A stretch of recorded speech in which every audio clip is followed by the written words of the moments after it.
answers to awkward questions with Lucy Maskell. Sponsored by Urban Saints.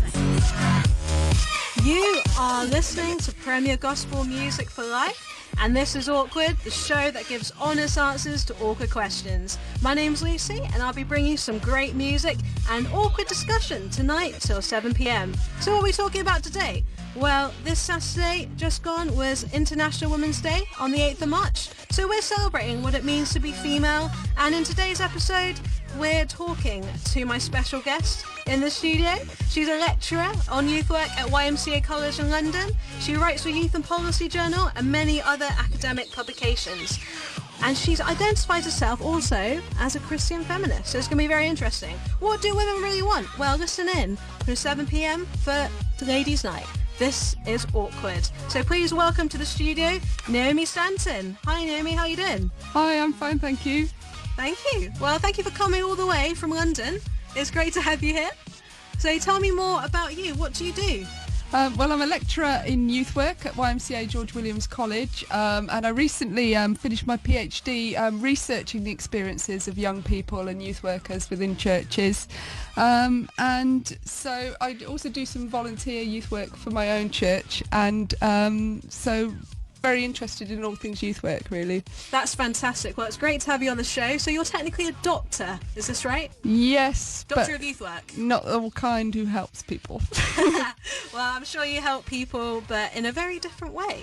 So tell me more about this article that you've written. So on Fresh Thoughts, that's fresh-thoughts.co.uk, the youth blog that I run in the week, you tweeted me, didn't you, a few weeks ago about something I posted up? Yes, so you posted a link to the Man Up article by Sam Gibb, which I think was a throwback article, so one you had a few years ago that you were republishing. And what was that about, that article that really got you rifled? Well, I guess I just get frustrated with all the focus on the tragedy of young men leaving the church, and when I think from my research and my own experiences, young women often have the same challenges and need the same kind of supports in place that Sam Gibb was talking about as particularly unique to young men. So, you know, he said young men don't like to sit on cold hard pews and sip tea with old people and sing love songs. Well, you know what? I can't sing, so singing love songs is not something I like to do outside of the shower, you know? And you know, the young people in my research struggled to think about sitting and sipping tea with anybody because they didn't feel like, in a lot of cases, that their congregations liked them very much. And then, as a young woman myself who's been through the experience of not fitting the church mould, this kind of space that Gibb talks about, that men need to kind of ask authentic questions and talk about some of the taboo issues and, you know, have food and fellowship together. Yes. It's just as relevant to young women, and I think sometimes we forget that when we have, you know, books coming out on churches for girls and things like that. And yeah, it's kind of like you said, you want to talk about the F word, feminism, right? Yeah. I introduced you there as a Christian feminist. Are you okay with me introducing you that? Yeah, I am. Controversial? I mean, can you be a Christian feminist? It is controversial. It's awkward, right? Although I was reading an article the other day on can you be a Christian and not be a feminist, and some of the stuff that I've been reading on the Sophia Network's blog this week for International Women's Day about Jesus's interactions with women kind of show how radical he was in how he engaged with women and how he allowed women to engage with him. So this is going to be a good show, yeah, I think. I hope so. So today's show, as I said before, is called Ladies' Night / Confessions of a Female Youth Worker. You see, International Women's Day really highlights the great things that women have done throughout the years, throughout the country, different ages, different backgrounds, and we want to talk about maybe biblical heroes today, maybe Deborah, maybe Ruth, maybe Esther. If you've got a particular lady who inspires you, whether that is your friend, your sister, maybe you're a guy listening in as your wife, your girlfriend, please tweet me at Premier Gospel. Let me know what women in your life inspires you and get a shout out on the show. So Naomi, I was going to ask you, what has been your experience in youth work? Because you're a doctor of youth work, as you said, who does help people, and you lecture and you also do youth work as well, don't you? When you have the time. I don't know when you have the time. So please tell me more about that. Tell me more about your experience. Okay, so I studied youth work at university, youth and community work up at Durham. During my third year of university, I actually had a baby and married my non-Christian husband a little while later. So we moved to a new town together, and I found it really, really hard, you know, to find a church and settle down and feel accepted in a church, given that it was quite obvious that I was turning up at church with my baby and without my husband. Yeah. But at the same time, I developed my youth work career, being a qualified youth worker in the local authority where I was living, and, you know, started to climb the ranks. I was supervising staff, things like that. And yet at the same time, my church... I suppose I lacked confidence in saying, hey, I'm here, I'm a youth worker, what can I do? But at the same time, it was several years before anybody suggested that perhaps I could help out as a youth worker. So I guess for me, the experiences I'd been through, having a baby, being married to a non-Christian, were things that I thought, these are things I can use, these are things I can use with young people. My story is one that I can get down with young people and say, look, things don't always happen perfectly, and it's okay, and it doesn't mean the end of the world. But actually it's very, very hard in churches, if you don't fit the typical church mould, to say, yes, I'm a good role model, yes, I haven't done everything, you know, perfectly along the Christian journey, but here I am, and here I am willing to share my experiences with people and you know, help them learn from my experiences. Great. Well, I'd love to hear more of your story. I think we'll talk more about your story after a few songs. But right now, it'd be great also to talk about the article you're at, actually, Confessions of a Female Youth Worker. Again, if you just tuned in, log on to fresh-thoughts.co.uk. That's a youth blog I run in the week when I'm not doing the show. Got all different awkward issues there from past shows. But this one is on the homepage, and Naomi has written some great thoughts on what it's like to be a woman working in church, and especially as youth work. So please give me a rundown of what you've actually written, because you've written some great points. Yeah, and I mean, I do say a little bit about my personal experience in there, and it's great that, you know, I've had a lot of responses over the last few days with people saying, yes, that's how I feel. But I also draw on my research. So the research that I did with young people and youth workers found that youth workers and young people do feel sidelined by their churches in a lot of cases, and I've started to unpick whether this is a gender aspect for some of those people. So, for example, in the article I talk about Lucy, who's, oh bless her, she was so enthusiastic. I spoke to her, I interviewed her twice, and she talked about how she was always going to her church leaders to say, look, I've had this great idea, I really want to do it. And they would always say, oh well, we've got to take it to the elders meeting, which obviously she wasn't privy to attend. So they went to the elders meeting, and sometimes they didn't get back to her at all, or months later they'd get back to her. And at one point she was even told that her ideas were being left with God, which is probably really condescending for her, you know. Oh no, wow. So thank you for sharing that. The other case studies that you've researched, because you've done a lot of research in this area, haven't you? Yeah. Yeah, so another example that I use in the article is Tracy, a young woman who was in her late teens, who was starting to take on, you know, leadership roles with young people. So she joined the youth executive for her denomination, the regional youth executive, and they decided to have a meeting at everybody's church in the executive. And when she went to her church to book that meeting room, that she was told that they would charge her for the room. And she just felt so devalued by that what she was doing, the way she was representing her church, wasn't valued at all by those in her church. And she'd been in that church since childhood. She'd gone with her nan as a child, and when her nan had died, she'd kept going. But, you know, after that experience, she started to disengage, although she kept engaged with her youth exec. And then the youth workers themselves, you know, not only did they struggle kind of nurturing young people into participation in situations where churches weren't always open to that, but the youth workers themselves often felt rejected. So one example I talk about in the article is a female youth worker employed by her church who just wasn't taken seriously. She felt isolated from meetings and, you know, sidelined from decision making within the church. And because of her feeling that way, her young people often felt that their needs weren't being considered because she wasn't being allowed to take those needs. Like a snowball effect, right? Yeah. They're being affected because the person in charge isn't being treated correctly or pastored right. So we're going to talk more about this after a few songs.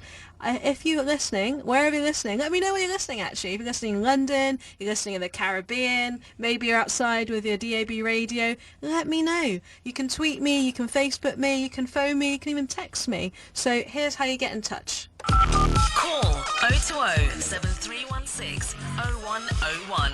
Text gospel to 66777 or tweet at Premier Gospel. That's right, that's how you get in touch. So let me know, what do you think it's like to be a female youth worker from your own experience as one, or maybe people you know in your church, other churches you've been to? What are the problems that you face? Have you faced anything Naomi has talked about in her research and her own experience? That is how you get in touch. So we're going to be back after a few songs, and we'll be back. See you soon. With Lucy Maskell, sponsored by Urban Saints. Changing the future, one life at a time. You are tuned into Premier Gospel Music for Life, and this is me, Lucy Maskell, here with you to 7 o'clock. And today we're talking about Ladies' Night. Yep, that's right. We're talking about the F word today, that's feminism. We're talking about Confessions of a Female Youth Worker. What's it really like to be a woman who works in the church, but feels that their gender is part of the reason that they're having problems within their youth work? Well, today I have my special guest, Naomi Stanton, all the way from YMCA College in London. She has done many research on all these things to do with youth work. So Naomi, thank you so much for coming on the show.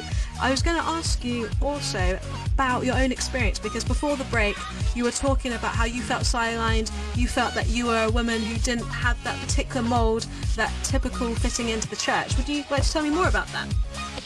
Yeah, I think it's not always explicit, but churches very much build their social lives around people who fit a particular mould and who have particular family patterns and family lives, like, perhaps the assumption that the whole family goes to church, and therefore building a church social life around church away days for families and events for families. But also, I think there's not enough room to discuss some of the tricky issues, which means when somebody doesn't feel like they fit the mould, they can't talk about that. So, like I said before the break, I had a baby while I was at university, and I tried to find a church to settle into, which took a long time to feel like I really fitted somewhere. And part of the reason for that was because nobody, you can't open up those discussions about what it's like to be a woman who is attending church on her own, but has a husband at home, who has a child who comes with her, but or these days, has a choice whether to come with me or not on a week-by-week basis. And so, because your different lifestyle is quite obvious, you can often find that you just don't feel like a proper Christian for a lot of the time.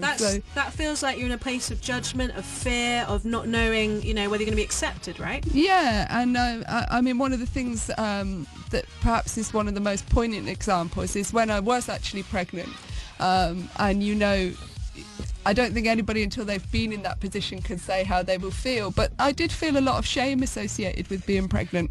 And one of the biggest things that made me consider perhaps having an abortion was, what were the Christians going to think? So I wasn't thinking, where shall I go for support? I'll go to my church, I'll go to the Christians that I know. I actually felt like I never wanted them to know.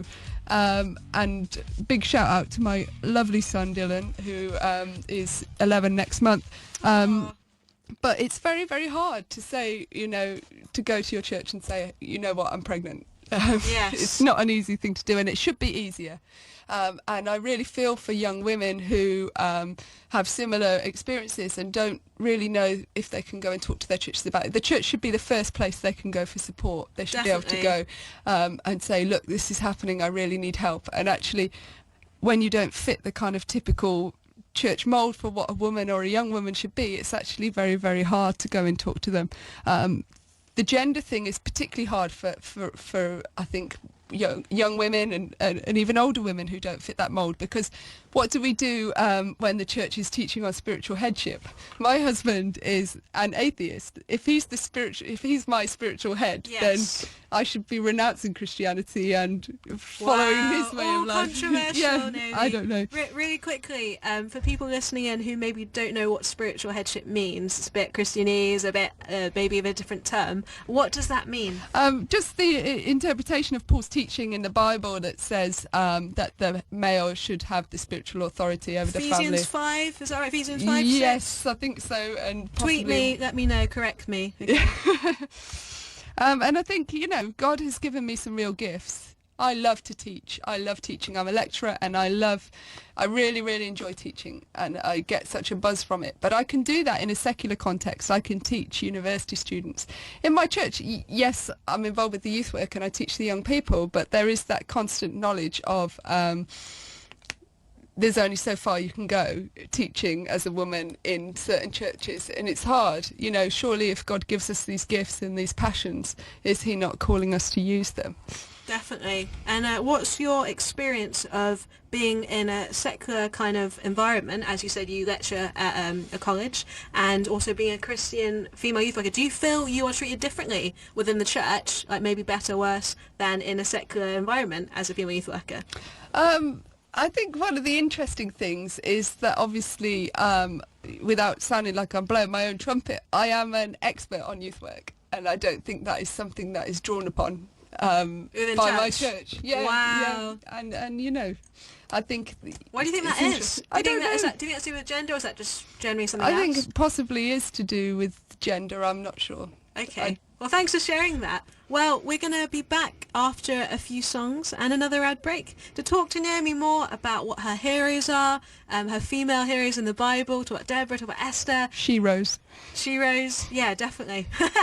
We'll talk about Everybody Love, and also be talking more about the unique challenges that face female youth workers today from Naomi's own experience and maybe your own experience. So if you've got any stories you'd like to share, please tweet me. You can Facebook me. You can also phone if you're very brave, or you can text me. If you want to do all these things, please note that there's a network rate that applies. That's 25p. But we'll be back right after this. That's right, you're listening to Premier Gospel Music for Life with yours truly, Lucy Maskell. I'm enjoying the show, I'm enjoying your tweets, I'm enjoying the interaction, and most of all, I'm enjoying the discussion. Today I'm joined by Naomi Stanton, YMCA lecturer at St George's College in London. She is a doctor in youth work, so not a doctor in hospitals, but nonetheless she helps loads of people with finding out who they are with youth work and how to help the next generation. So Naomi, we've been chatting a lot about your article, Confessions of a Female Youth Worker. We've been chatting about the time when you felt in your life you couldn't really chat to people in the church because of the problems you're going through, not fitting the mould. Would you be able to tell me more of that story, but also more about the people who inspire you as a woman and as a youth worker?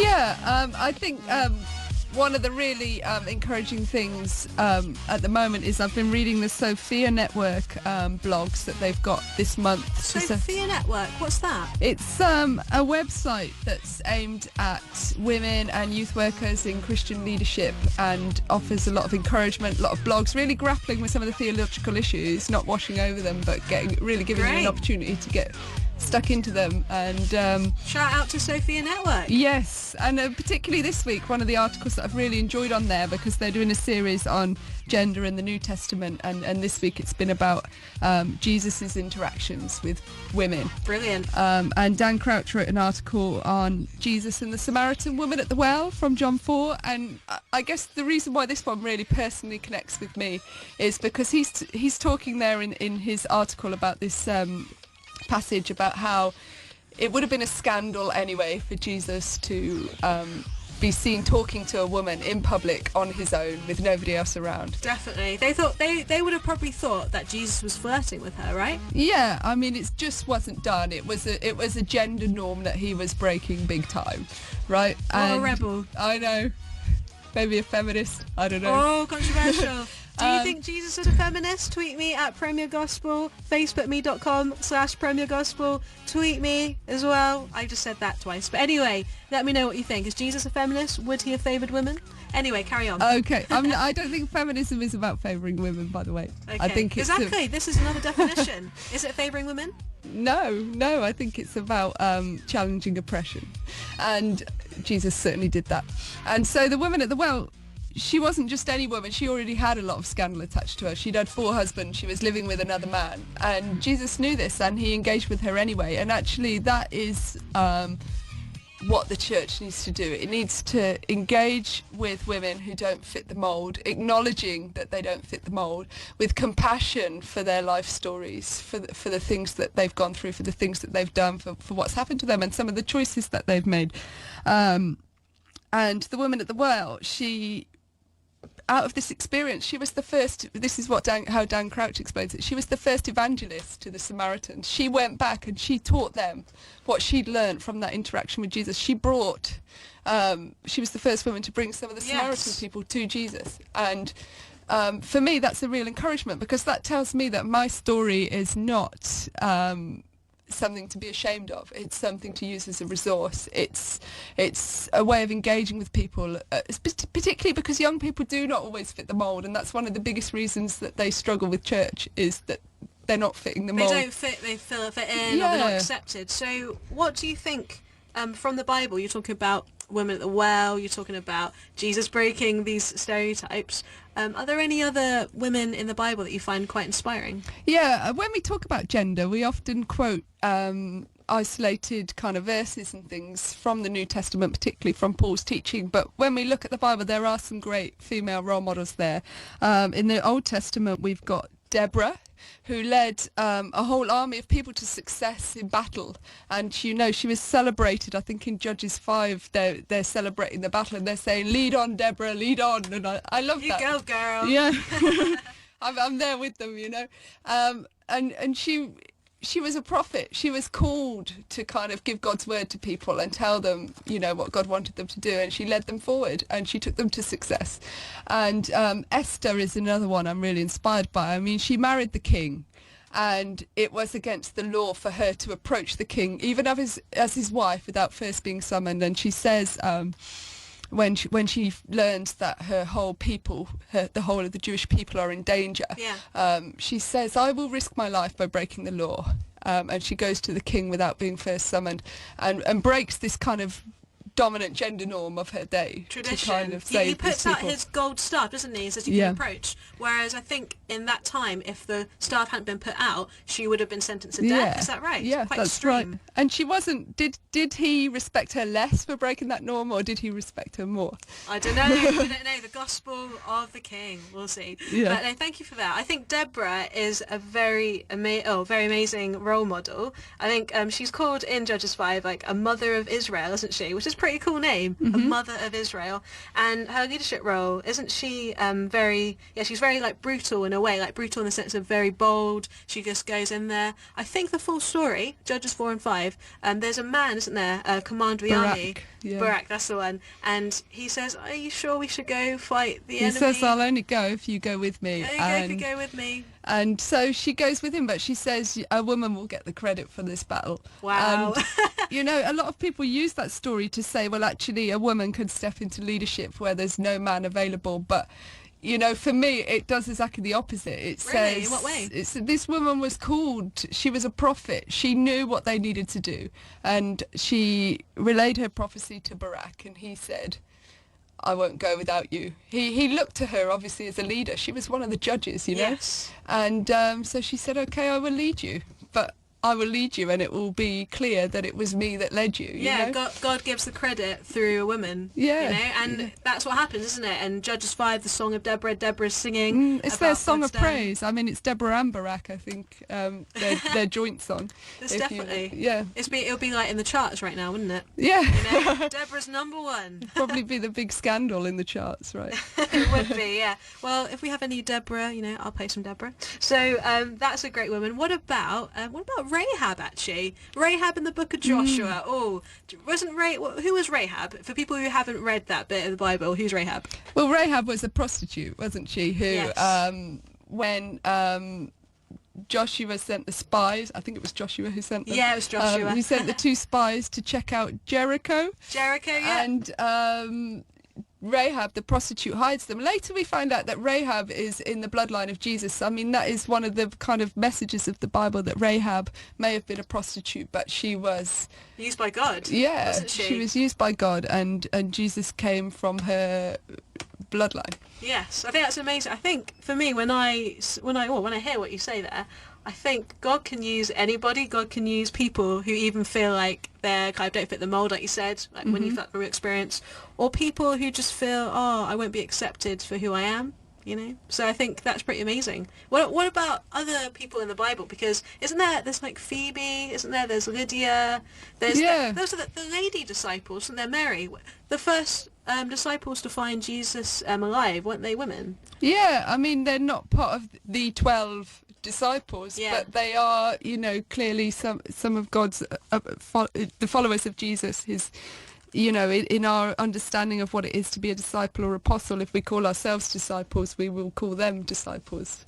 And, you know, women have had a big role in history about teaching people about God and about Jesus, and it's not just in the Bible. I mean, part of my research was looking at the decline of Sunday schools in the 1960s. Tell me more about that. What was your research on? Do you have any case studies? What did you find out? Well, I looked at some of the reasons for Sunday school decline in the 1960s, and one of the things I did was I deliberately looked at internal reasons for decline, because there's so much said about external change in the 1960s and how that caused Christian decline.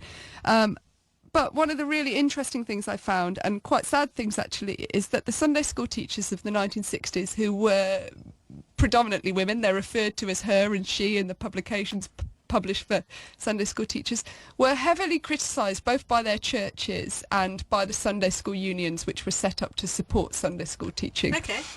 And they're criticised if they haven't got time to go to training meetings during the week, go on residential courses to become better Sunday school teachers. Really? You know, attend the weekly prayer meeting. And you know, some of these women were probably very, very passionate about doing their Sunday school teaching on a Sunday afternoon.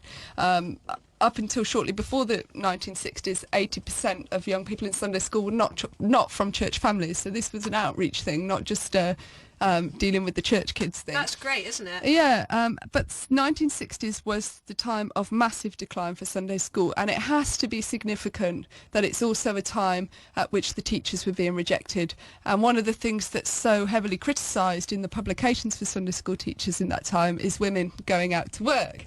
So these women may have been taking on kind of additional responsibilities. Maybe they needed to. Maybe in the post-war period, you know, there were a lot of men who didn't come back from the war. We have to recognise that. So some of them may not have been working even out of choice. But they are doing these Sunday schools on a Sunday afternoon, and they're being criticised for their lack of commitment to the training and to the prayer meetings and things like this. And if you go out to work, you'll neglect your child, it said, things like that in the publications for teachers. So the youth leaders or the youth workers, then surely that's going to have an impact on decline. And, you know, we're in a situation today where young people are still leaving the church. I don't like to say they're rejecting the church, because I actually think in a lot of cases the church has rejected them. Yeah, but that's a really interesting parallel, actually, isn't it? And people might love Jesus, so there's this phrase that people love Jesus, but they don't like the church. Yeah. You know, we like Jesus, but we don't like his fans. They're a bit crazy. Yeah, and I think if you're the people who are engaging the young people when the church is struggling, then you're going to lose those young people too. And I think the kind of Sunday school decline really shows that. What about today then in 2014? As you were saying, there was a massive decline in Sunday school. What do you think of the solutions today? Or maybe the other things that you face, like challenges as a female youth worker, where Sunday school isn't really is not a now thing, more youth groups? It's not been, the equivalent of Sunday school today is probably Christian youth work, if you're looking at a pre-1960s model of what Sunday school was. And kind of youth ministry groups and things like that. And so the encouraging thing to say is there are a lot of youth workers out there doing really, really good work. Shout out to everyone here who's a youth worker listening. You know, I spoke to some absolutely fantastic youth workers during my research from across a range of denominations. And they're providing a form of kind of social provision, maybe a kind of open access youth club that engages a lot of non-Christians, as well as kind of more nurture groups, Bible studies, things like that. But the young people still struggle most with the kind of accessing the church service, and I guess the church has got to think about how do we provide space to meet everybody's needs, whether they're young people, whether they're women. And one of those things is, I'll go back to a point from earlier, is providing the space to discuss the tricky issues. If young people are able in their youth groups to talk about things like gender, like homosexuality, like sex more generally, and they can talk about these things and they can discuss them with their youth workers, but they go into church and it's not okay to talk about these things on a Sunday morning. It's a taboo, isn't it? It's awkward. Yeah. You can't put your hand up during the Sunday morning sermon and say, I've got a question about that, So even if churches are dealing with some of those issues, there's not the space to discuss them and for honest questioning. How do you think we can overcome that then, Naomi? From your experience, like you said, there are so many churches out there who don't do that have that discussion, that have that dialogue. What do you think could be changed within churches that maybe treat female youth workers as maybe second class or maybe not as qualified? Well, I think that churches have to allow space for youth workers to feed back on what the needs of the young people are, what the church needs to do to better engage young people, rather than blaming youth workers when young people aren't in church on a Sunday morning. I did a case study in America as part of my research. Did you go there? Yeah. Wow. I went to Minneapolis, and I visited a church there that was actually quite a traditional Lutheran church, but every Sunday morning they had one service that was traditional Lutheran liturgy, so maybe all these things that Sam Gibbs says young men don't like, cold hard pews. Sam Gibbs, by the way, to people who just tuned in, Sam Gibbs wrote this article called Man Up about how men are sidelining the church on Fresh Thoughts. That's fresh-thoughts.co.uk. And Naomi Stanton, my special guest in studio, tweeted me saying, hang on, I don't agree with this article. Women need to have a voice too, and that's why she's on the show. So carry on. Sorry, as Sam Gibbs said. So as he said, cold hard pews, sipping tea with old people who maybe aren't very friendly to younger people, and singing love songs for those of us who sing like a cat screaming. Are not the things that we want to do in church, and he's relating this to young men, but actually we need to say there's a lot of young women out there that don't want to do that too. Definitely. So this church had that service where all that went on for the people who want to go and use the liturgy and sit on the pews and do a traditional service, but they also had a service that ran alongside it that was a discussion-based service. Oh wow. So they had a short sermon, but they still had someone teaching, grappling with issues in the Bible, unpicking a passage. But afterwards it opened up for discussion, so people asked questions. People said, I'm struggling with this bit, or what about this bit here, or actually I'm not sure I agree with that bit, can you tell me a bit more about your position on it? Or they were able to ask questions. They didn't feel stupid or less Christian for asking those things. That's exactly what that service was set up for, and they were getting between 300 and 400 people a week in that service. Wow. That's really good research. You got to go to Minneapolis too and meet these people. Did you actually talk to them as well about their experiences? I didn't speak to the people in the service itself. I was speaking to the youth worker who worked for that church. So. That's brilliant. So thank you so much for sharing your experience with that. I'd also like to ask you more about the unique unique challenges about being a youth worker in the church from your experience, from people that you lecture. Would you like to tell me more about that? Yes, I mean, I lecture a range of youth workers in different settings, and some of them are in churches, but I think the challenges that I've heard from other youth workers about doing youth work in the church is that youth work isn't seen as a mainstream leadership position. Really? So, I'm quite surprised about that. I mean, if you go to theological college to study to become a pastor, you don't have to do modules on young people. Definitely. And I think it should be more compulsory, but there you go. Controversial. Do you agree? Tweet me at Premier Gospel. I mean, I met a youth worker recently who told me that she was employed by a church that didn't believe in women in leadership. Now, that tells us almost as much about their view of youth work as it does about their view of leadership, wow. Right? Yeah. So tell me about your view, because a lot of people listening in will have very different views on women in leadership, and this is very relevant to our show, Ladies' Night, because we are talking about the struggles, the challenges, but also the positive things about being a woman in youth work and in ministry in general. So Naomi, you say being female youth worker and leadership is fine, right? Yep. Yeah, you'd identify yourself as a Christian feminist? Yep. Yeah. So tell me why you think that is. Because, in the Bible, Paul says in 1 Timothy chapter 2, 11 to 15, he says, "A woman should learn in quietness and full submission. I do not permit a woman to teach or to have authority over a man. She must be silent. For Adam was formed first, then Eve. And Adam was not the one deceived. It was the woman who was deceived. It was the woman who was deceived and became a sinner. But women will be saved through childbearing if they continue in faith, love, and holiness, propriety." So for me, right, if I'm just reading the Bible and I haven't read it before, I read that, on the surface, I think, case closed, right? Women can't be in leadership, especially female youth workers. I mean, what's that about? I mean, what? Yeah. Aren't you just being politically correct, Naomi? I think that I'm not just trying to be politically correct. I think I'm talking from an experience of feeling marginalised and hopefully advocating for others who felt marginalised. It's not about I want to be politically correct and say all the right buzzwords, and it's actually very, very hard to actually challenge a dominant view of the church. It's not the easy way out in any sense of the word.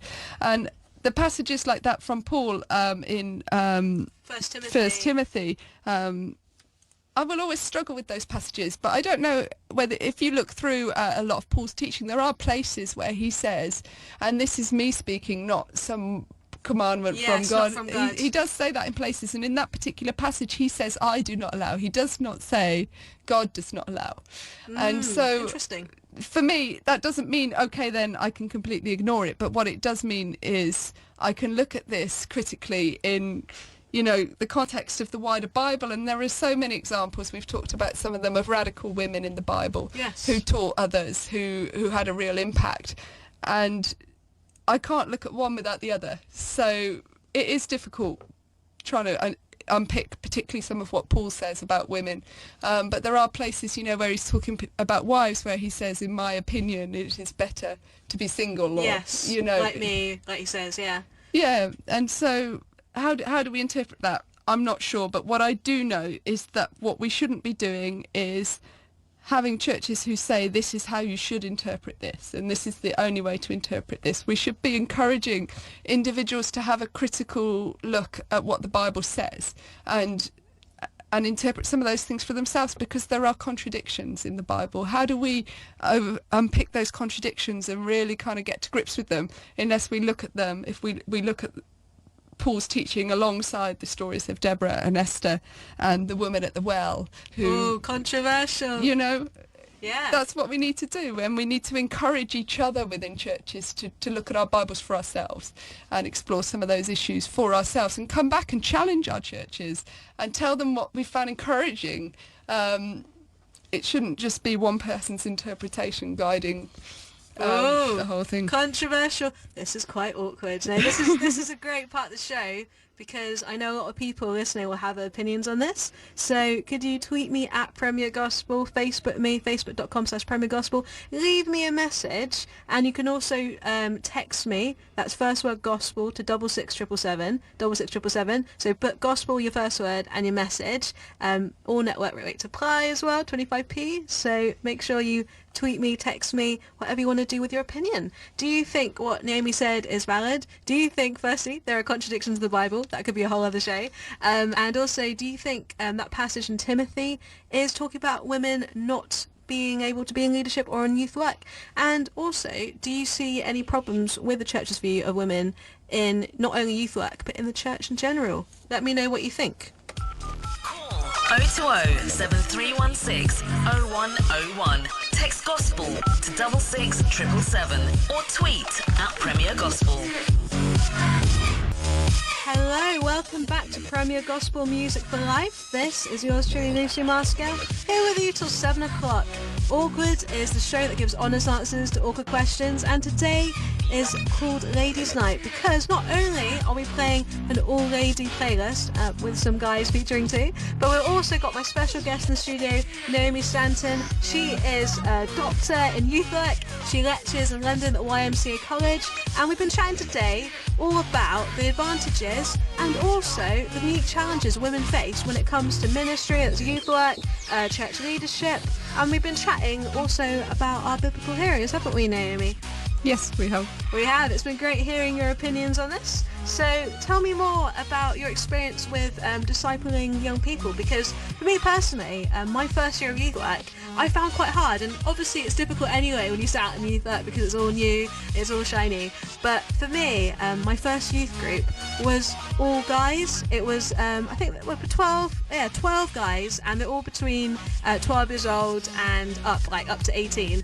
And I was the female youth worker. There was another guy who was an amazing youth worker, and he was great with them. But for me personally, as a woman, I found it really hard to disciple them because, one, I felt like I didn't have that authority in the sense of they were guys. They were like, oh, you're a woman, I'm not sure if I can trust you. But also, secondly, it was about relationship. How could I relate to these young teenage guys who were going through things that I personally hadn't experienced? What's your view on that? Well, I think for me the important thing is not to make it about gender. I think as a youth worker I have certain interests and passions and a particular personality that means I get on really well with some young people, but perhaps others struggle to engage with me as much. I mean, one of my best friends is an absolute sports nut, and she really actually struggles more engaging with women than she does with men. So if you know, she's a teacher and she actually finds it easier engaging with guys than she does girls, and you know, she's also very active in her church, and I've known her since we were 13, and she's always been that way. In my research, there were young women who were being distracted away from church by hockey leagues, things like that they were getting involved with on Sundays, and Sam Gibb in his Man Up article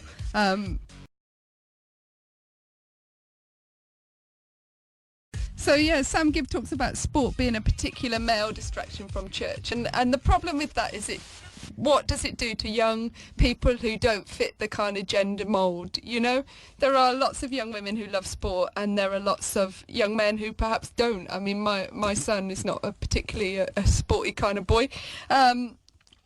And so if we define them by gender in those narrow ways, if we say here's the male youth worker who's going to work with the lads, and here's the female youth worker who's going to work with the girls, and then part of the time we're separating them off into separate activities, what happens if the young woman doesn't really engage with those activities? For example, like craft, for example. Craft or cooking, and the lads. And I mean, I don't think we should be separating young people off and saying let's do all these domestic things and train you for your domestic goddess later life. But anyway, I mean, I would have real problems with that. But you know, sometimes when the lads are all playing football with the male youth worker, that's what some of the girls want to join in and do as well. And we need to be careful not to define young people in very narrow terms, because we're only going to marginalise those that don't fit the kind of stereotype of what young women and young men want to do and what they're like. And what about male role models? Because as I was saying about my situation, and it was a great year, don't get me wrong, I really enjoyed being with these young people. They're great, very passionate for God. But as a female, well, supposed to be a female role model, what do you think about male role models, like comparing them? Do you think there is a lack of male role models in the church? Because you talk about that in your article, and you talk about that generally. Do you think that's true?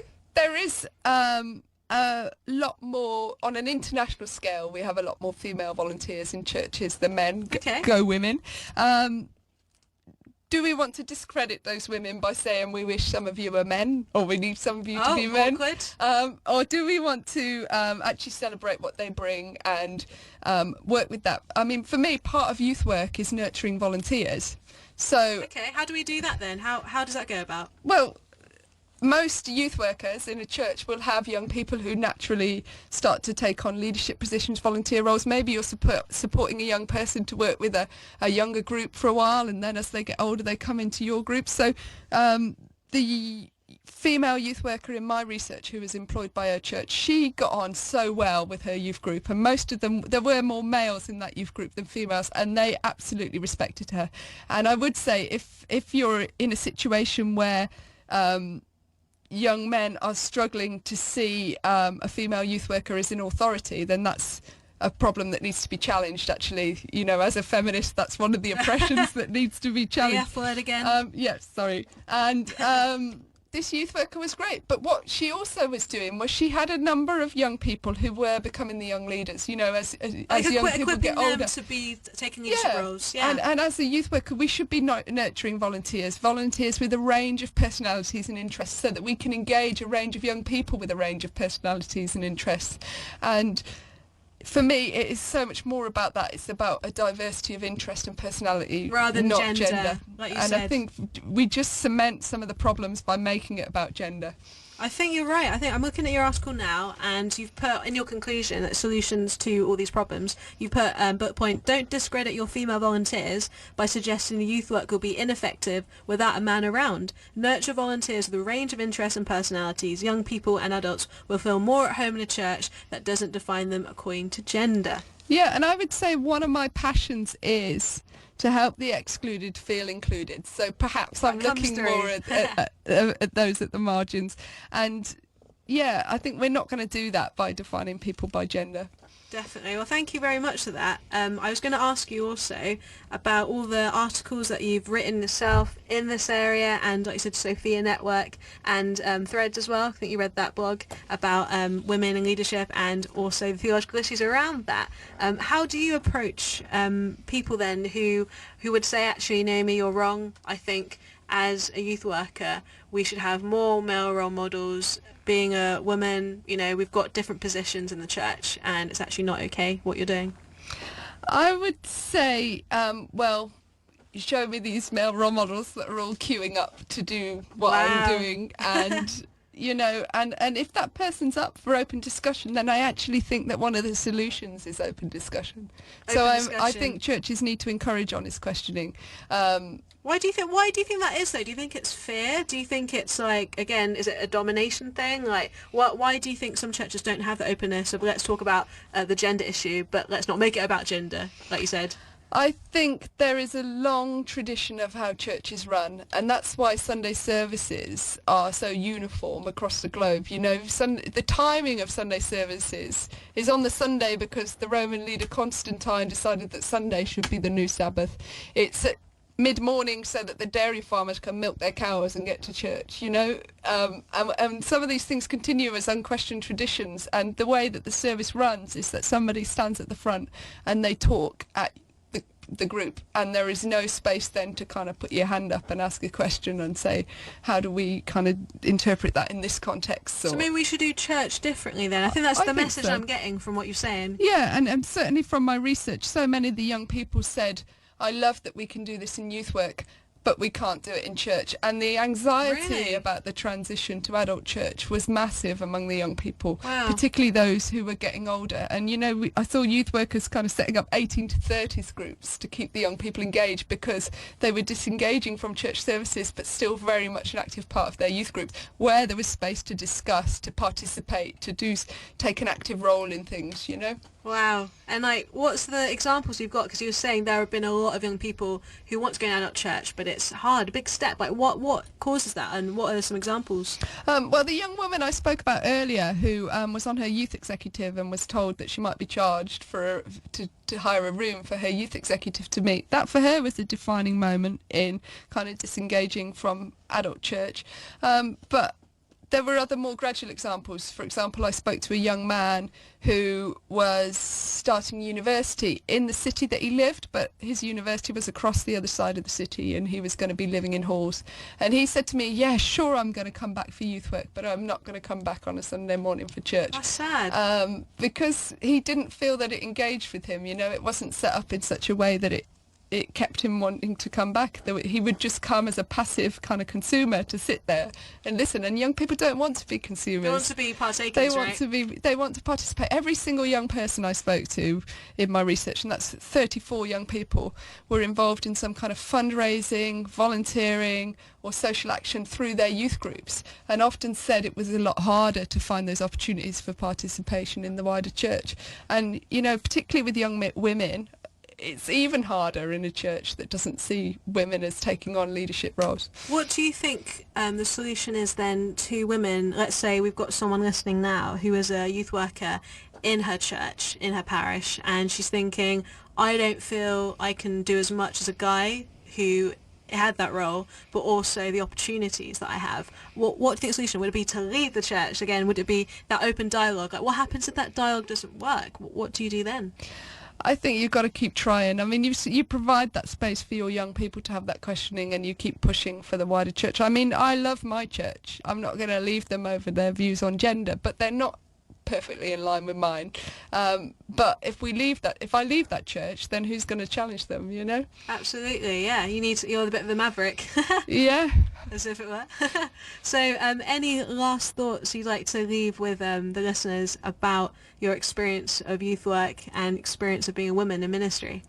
Yeah, I just think keep looking for ways that churches can support youth workers. I think youth work is often seen as the second-hand leadership position anyway, even where it's not females in youth work. But what we need to keep doing is encouraging churches to think about how they can better support their volunteers, how they can input their experiences of working with the young people into meetings and decision making, and trying not to make sure that there's meetings going on that are making crucial decisions about the direction of churches and youth work with no women in them. Yeah. Okay. And are there any resources you'd like to point people to at all? Maybe you've got your own page, or like you said, Sophia Network. Yeah, I don't have my own blog, I'm afraid. It's Not one of yet, those you should. ambitions that, I'd like to do, but if I set it up, I'd probably be so hopeless at writing on it regularly, it would fail anyway. But the Sophia Network are excellent. I haven't written for them, but they have a lot of encouraging stuff. I've found a lot of encouragement there, particularly this month. They're looking at women and the New Testament, gender in the New Testament, so worth looking at throughout March. Youth work-wise as well? Well, they are youth work. Oh, youth work, yeah, sorry. They're youth work, women in youth work and leadership. Brilliant. Threads is good. Threadsuk.com, yeah. Great magazine. Brilliant, yeah, for women thinking about their position in churches, and a lot of great inspiring articles, again, because of International Women's Day. So yeah, that's another encouragement. But also, youth work is about conversation, and it's about relationships and participation. So there's a lot of great events out there for youth workers to get together and network, and I think they're the spaces where youth workers can grapple with some of these issues and get support before they go back to their wider churches. Definitely. We've got Youth Work Conference coming up. Check out Youth Work Magazine as well. You can follow them at Youth Work Mag on the Premier website and on Twitter as well. So check out that, and maybe Naomi, you'll be there. Maybe we'll see you there, hey? Yeah, maybe. Maybe we'll see you there. But thank you so much, Naomi, for coming on Awkward to talk about Confessions of a Female Youth Worker, the challenges and the advantages and the great things God has done through youth work. Thank you for having me. Yes, thank you very much for coming on the show. We love your work and hope to see you again. So if you're